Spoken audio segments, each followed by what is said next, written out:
Votre attention.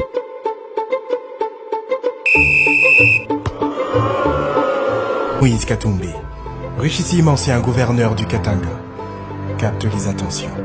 Il était 10 heures passées lorsque le gouverneur de province Moïse Katumbi Tchapoué est arrivé à Kalemi dans le district de Tanganyika ce mercredi 3 juillet 2012. Rangé pour l'accueillir à l'aéroport national de Kalemi, le commissaire des districts de Tanganyika Ngoï Kyoni Maurice et bien d'autres personnalités et notabilités de ces districts. Aussitôt, le chef de l'exécutif provincial s'est dirigé vers la nouvelle usine de traitement d'eau de la Régie des eaux Kamukolo-Bondo. Cette usine, construite sous le financement du gouvernement provincial du Katanga, a une capacité de 300 mètres cubes d'eau par heure.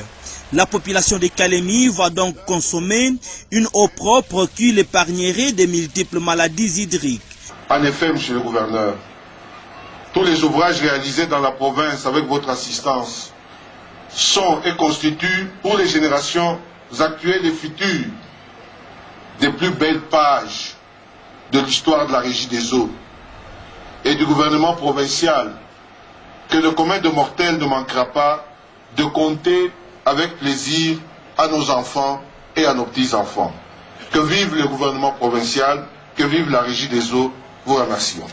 Après les mots prononcés par le directeur provincial de la Régie des eaux, le chef de l'exécutif provincial Moïse Katumbi Tchapoué a promis à la population de cette partie de la province l'amélioration de la desserte en énergie électrique, la construction et la réhabilitation des routes. Mais il a également apaisé les natifs de Tanganyika en leur annonçant l'arrivée dans les tout prochains jours des 30 locomotives à la SNCC, et cela grâce au président de la République Joseph Kabila Kabange et au gouvernement central.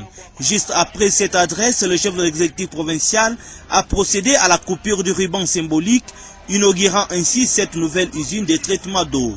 S'en est suivi la visite des installations de la dite usine. Mais avant de quitter ces installations, Moïse Katumbi Tchapoué a posé les écrits ainsi que la signature dans les livres d'or de la Régie des eaux. Le gouverneur de province Moïse Katumbi Tchapoué et sa suite se sont rendus au château d'eau de la Régie des eaux à environ 5 km de la nouvelle usine.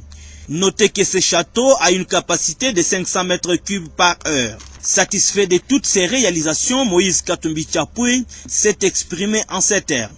C'est vraiment la plus grande cérémonie depuis que Kalemi existe.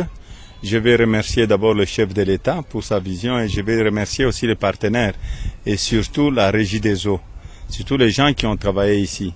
Ce sont des sociétés congolaises, donc nous avons encore du potentiel. Mais le problème, il faut investir. Il ne faudrait pas beaucoup de promesses, mais il faut investir. Ce que nous venons de faire ici, même s'il n'y a pas l'électricité dans Kalemi, au moins les gens auront de l'eau potable. Mais il reste maintenant le problème de la conduite d'eau. Nous allons parler avec le Premier ministre, comment est-ce que le gouvernement central peut aussi nous donner un coup de main. Parce que vous savez, pour le moment, nous travaillons vraiment en harmonie avec le gouvernement central. Et il y a beaucoup de projets qui vont venir à Kalemi. Je crois d'ici peu, les gens de Kalemi doivent être très patients.